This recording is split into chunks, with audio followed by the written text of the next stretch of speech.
नमस्कार, उत्तराखंड समाचार में आपका स्वागत है। मैं प्रियम शंकर झा। सबसे पहले मुख्य समाचार। हरिद्वार में दिव्य प्रेम सेवा मिशन के रजत जयंती कार्यक्रम में शामिल हुए राष्ट्रपति रामनाथ कोविंद। समाज से कुष्ठ रोगियों के प्रति दृष्टिकोण बदलने का किया आह्वान। कहा, मेरे जीवन में ऊर्जा का संचार करती है उत्तराखंड की यात्रा।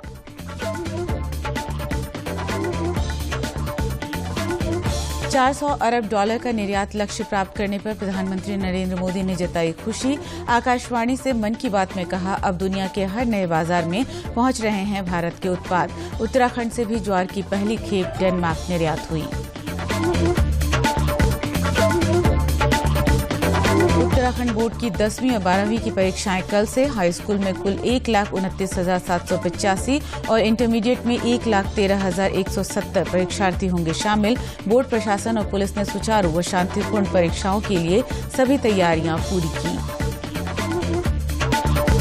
केंद्र सरकार ने प्रधानमंत्री गरीब कल्याण अन्न योजना की अवधि 6 महीने के लिए बढ़ाई। इस वर्ष सितंबर तक देश के 80 करोड़ से अधिक लोगों को पहले की तरह मिलता रहेगा योजना का लाभ।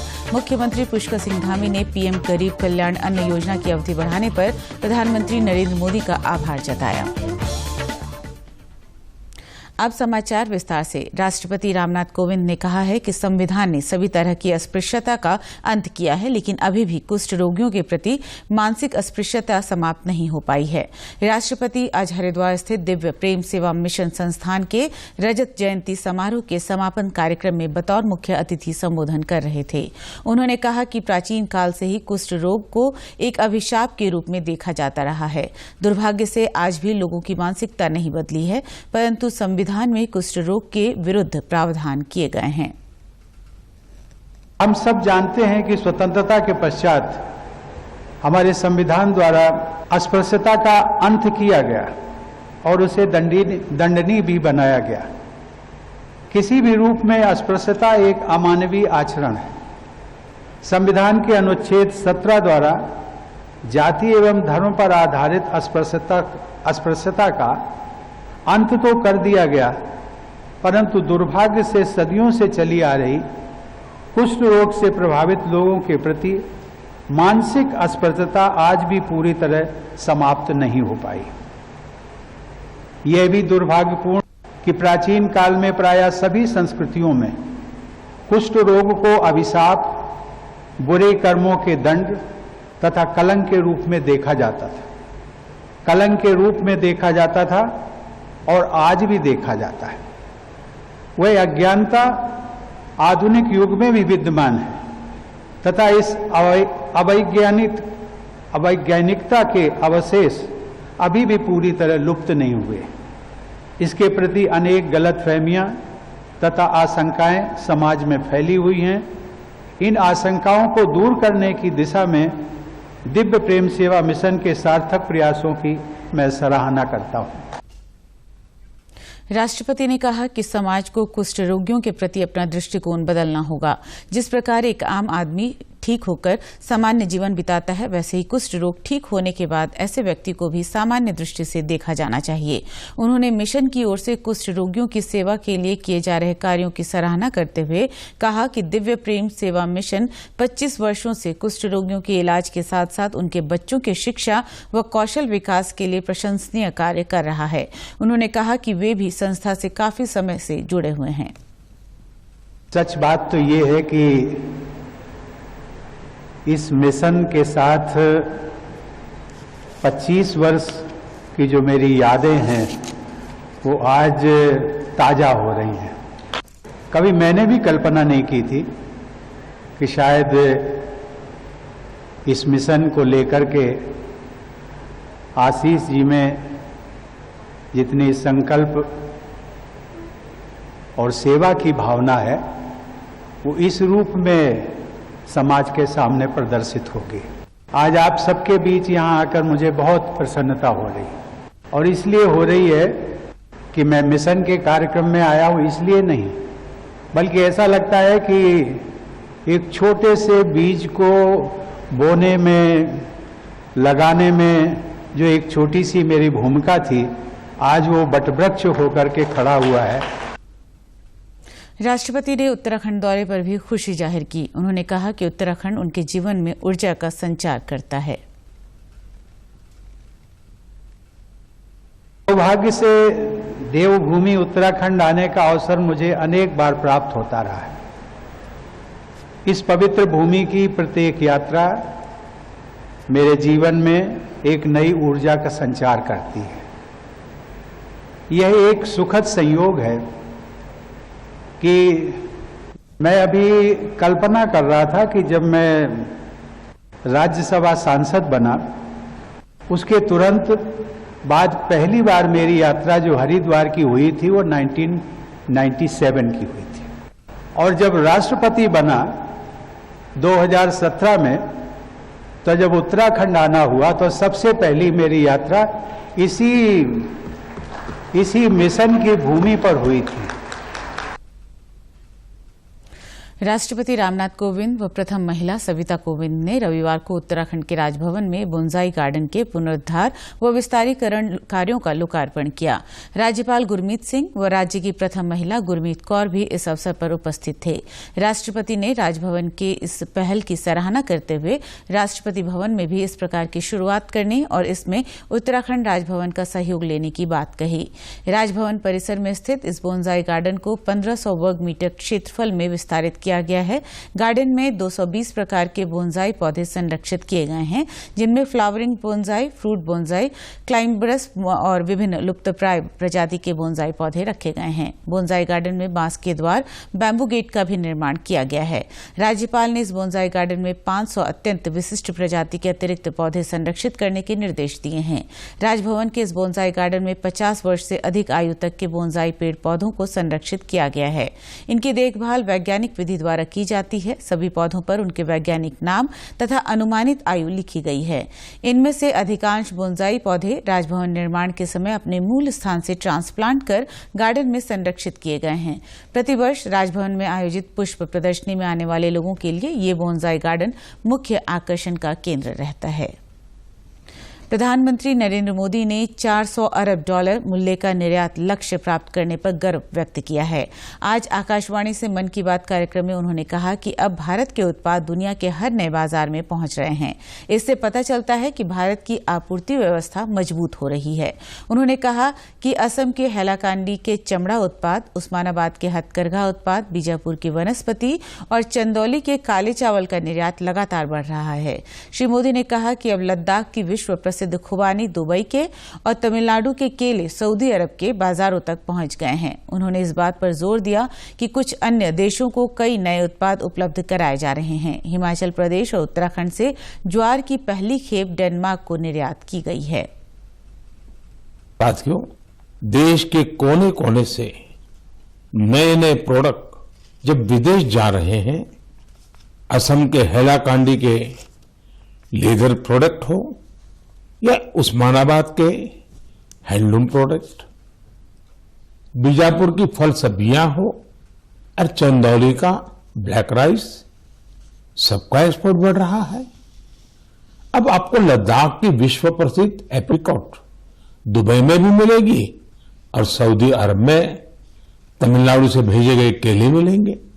और सबसे बड़ी बात ये कि नए नए प्रोडक्ट्स नए नए देशों को भेजे जा रहे हैं। जैसे हिमाचल, उत्तराखंड में पैदा हुए मिलेट्स, मोटे अनाज की पहली खेप डेनमार्क को निर्यात की गई। आंध्र प्रदेश के कृष्णा और चित्तूर जिले के बंगनपल्ली और सुवर्णरेखा आम दक्षिण कोरिया को निर्यात किए गए। त्रिपुरा से ताजा कटहल हवाई रास्ते से लंदन निर्यात किए गए। और तो और पहली बार नागालैंड की राजा मिर्च को लंदन भेजा गया। इसी तरह भालिया गेहूं की पहली खेप गुजरात से केन्या और श्रीलंका निर्यात की गई। यानी अब आप दूसरे देशों में जाएंगे तो मेड इन इंडिया प्रोडक्ट्स पहले की तुलना में कहीं ज्यादा नजर आएंगे। साथियों, यह लिस्ट बहुत लंबी है और जितनी लंबी ये लिस्ट है उतनी ही बड़ी मेक इन इंडिया की ताकत है, उतना ही विराट भारत का सामर्थ्य है और सामर्थ्य का आधार है हमारे किसान, हमारे कारीगर, हमारे बुनकर, हमारे इंजीनियर, हमारे लघु उद्यमी, हमारा एमएसएमई सेक्टर, ढेर सारे अलग अलग प्रोफेशन के लोग, ये सब इसकी सच्ची ताकत है। इनकी मेहनत से ही $400 बिलियन के एक्सपोर्ट का लक्ष्य प्राप्त हो सका है। श्री मोदी ने ये भी कहा कि सरकारी खरीद के लिए बनी वेबसाइट GeM के माध्यम से अब छोटे उद्यमी भी सरकार को अपने उत्पाद सीधे बेच पा रहे हैं। पिछले 1 वर्ष के दौरान सरकार ने 1 लाख करोड़ रुपए से अधिक की खरीद की है। देश भर के लगभग 1.25 लाख छोटे उद्यमियों और छोटे दुकानदारों ने इस पोर्टल के माध्यम से अपने सामान सीधे सरकार को बेचे हैं। प्रधानमंत्री ने कहा कि 7 अप्रैल को विश्व स्वास्थ्य दिवस मनाया जाना है। योग हो या आयुर्वेद, आज दुनिया भर में स्वास्थ्य के प्रति भारत की जीवन शैली की लोकप्रियता बढ़ रही है। पिछले सप्ताह कतर में योग पर एक कार्यक्रम में 114 देशों के नागरिकों ने हिस्सा लिया, जो एक रिकॉर्ड है। श्री मोदी ने कहा कि आज आयुर्वेदिक दवाओं का बाजार 1,40,000 करोड़ रुपए का हो गया है। सबको 100 वर्ष के स्वस्थ जीवन की शुभकामनाएं दी जाती हैं। हम 7 अप्रैल को विश्व स्वास्थ्य दिवस मनाएंगे। आज पूरे विश्व में हेल्थ को लेकर भारतीय चिंतन, चाहे वो योग हो या आयुर्वेद, इसके प्रति रुझान बढ़ता जा रहा है। अभी आपने देखा होगा कि पिछले ही सप्ताह कतर में एक योग कार्यक्रम का आयोजन किया गया। इसमें 114 देशों के नागरिकों ने हिस्सा लेकर एक नया वर्ल्ड रिकॉर्ड बना दिया। इसी तरह से आयुष इंडस्ट्री का बाजार भी लगातार बड़ा हो रहा है। 6 साल पहले आयुर्वेद से जुड़ी दवाइयों का बाजार 22,000 करोड़ रुपए के आसपास का था। आज आयुष मैन्युफैक्चरिंग इंडस्ट्री 1,40,000 करोड़ रुपए के आसपास पहुंच रही है।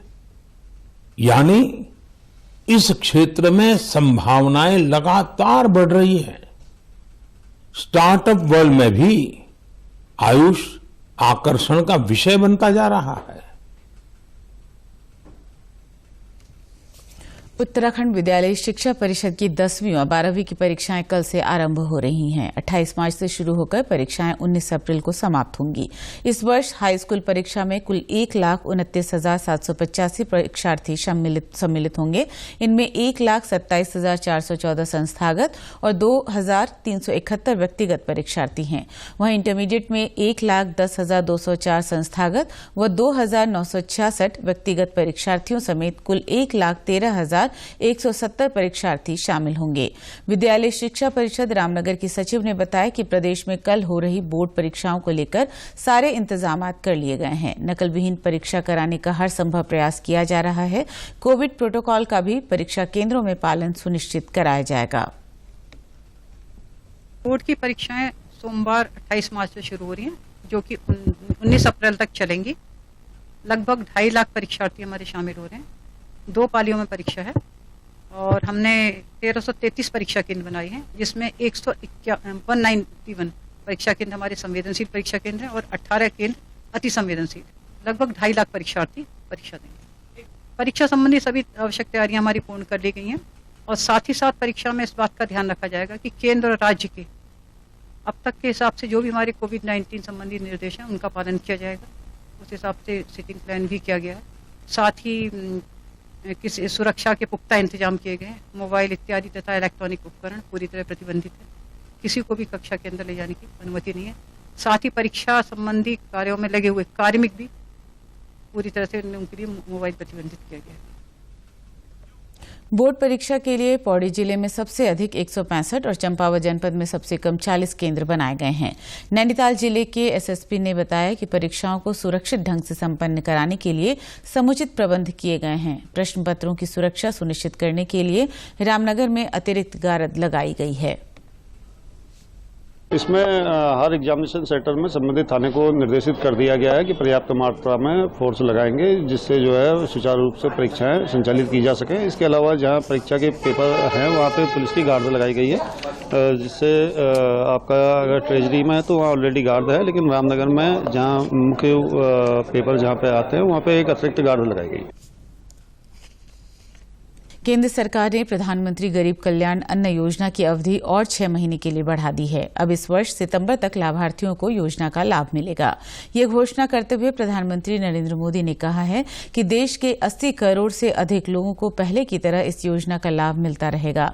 योजना का 5वां चरण इस माह के अंत में समाप्त होना था। सितंबर 2022 तक इस योजना पर 80,000 करोड़ रुपए और खर्च होंगे। योजना के माध्यम से राष्ट्रीय खाद्य सुरक्षा अधिनियम के अंतर्गत प्रत्येक लाभार्थी को हर महीने 5 किलोग्राम अनाज निःशुल्क प्राप्त हो रहा है। वहीं मुख्यमंत्री पुष्कर सिंह धामी ने पीएम गरीब कल्याण अन्न योजना की अवधि बढ़ाने पर प्रधानमंत्री नरेंद्र मोदी का आभार व्यक्त किया है। उन्होंने कहा कि केंद्र सरकार के इस निर्णय से समाज के गरीब और कमजोर वर्ग के लोग लाभान्वित होंगे। मुख्यमंत्री ने कहा कि कोविड काल में गरीबों के लिए लागू की गई ये योजना सामाजिक सुरक्षा के क्षेत्र में विश्व की सबसे बड़ी योजनाओं में से एक है। अंत्योदय के लक्ष्य के साथ चलाई जा रही इस योजना ने उत्तराखंड सहित देश के सभी भागों में लोगों को भोजन की सुरक्षा सुनिश्चित की है। मुख्यमंत्री ने कहा कि भले ही कोविड-19 महामारी का प्रकोप काफी हद तक कम हो गया हो और देश में आर्थिक गतिविधियां निरंतर तेज गति पकड़ रही हों, लेकिन प्रधानमंत्री गरीब कल्याण अन्न योजना की अवधि बढ़ाने से ये सुनिश्चित होगा कि आर्थिक रिकवरी के मौजूदा समय में कोई भी गरीब परिवार भूखा सोने पर विवश न हो। नवनिर्वाचित विधानसभा अध्यक्ष रितु खंडूरी ने आज देहरादून कलेक्ट्रेट स्थित शहीद स्मारक स्थल पहुंचकर उत्तराखंड आंदोलन के शहीदों को श्रद्धांजलि दी। उन्होंने शहीदों के चित्रों और मूर्तियों पर पुष्प अर्पित करने के बाद कहा कि उत्तराखंड राज्य निर्माण के लिए अपने प्राणों की आहुति देने वालों को हमेशा याद रखा जाएगा। उन्होंने कहा कि राज्य सरकार शहीदों व आंदोलनकारियों के सपनों के अनुरूप समृद्ध और प्रगतिशील उत्तराखंड बनाने के लिए संकल्पित है। उन्होंने कहा कि उत्तराखंड राज्य के निर्माण में महिलाओं की अहम भूमिका रही है। विधानसभा अध्यक्ष पद पर रहते हुए वे उत्तराखंड में महिलाओं के सशक्तिकरण की दिशा में कार्य करेंगी। कार्यभार संभाला है स्पीकर के तौर पर और सबसे पहले पूजा करने के बाद मैं सीधे स्मारक स्थल पर शहीद स्मारक स्थल पर पहुंची हूँ और अपने शहीदों को नमन करके अब मैं अपना कार्यक्रम आगे कार्य करूँगी। इसलिए शहीदों को नमन करने के लिए यहाँ पहुंची हूँ। इससे पूर्व विधानसभा अध्यक्ष रितु खंडूरी ने डाटकाली मंदिर पहुंचकर देवी की पूजा अर्चना की और प्रदेश की खुशहाली के लिए कामना की। उन्होंने देहरादून में महिला उद्यमियों की ओर से आयोजित 3 दिवसीय उड़ान फेस्टिवल के समापन अवसर पर प्रदर्शनी में लगे स्टॉलों का भी निरीक्षण किया।